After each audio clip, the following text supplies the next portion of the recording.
কুর্দ নামে একটি গোত্র ছিল। এই গোত্রে একজন কুখ্যাত ডাকাত ছিল। একবার সেই ডাকাত তার দলবল নিয়ে ডাকাতি করার জন্য যাচ্ছিল।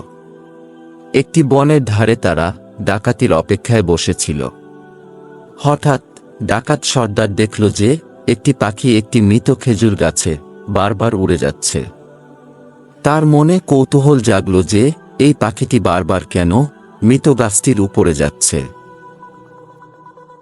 তাই সে মৃত গাছটিতে চড়ল।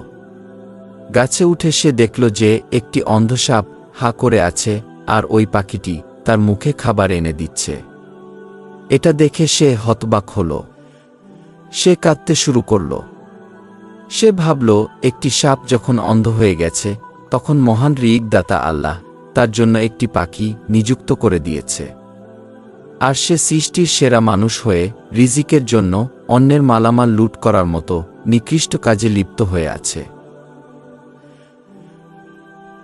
ডাকাত সর্দারের কান্না দেখে তার সাথীরা অবাক হয়ে কারণ জিজ্ঞাসা করল। সর্দার তাদের সব ঘটনা খুলে বলল। তারপর সবাই নিজেদের ভুল বুঝতে পেরে অনুতপ্ত হয়ে আল্লাহর কাছে তওবা করল। সবাই সিদ্ধান্ত নিল যে সব তরবারি ফেলে দিয়ে তারা এই অবস্থায় পবিত্র মক্কায় চলে যাবে। এরপর তারা মক্কার দিকে যাত্রা শুরু করল। এভাবেই ছোট্ট একটি পাখির উসিলায় মহান আল্লাহ পাক পুরো একটা ডাকাত দলকে হেদায়েত দান করলেন।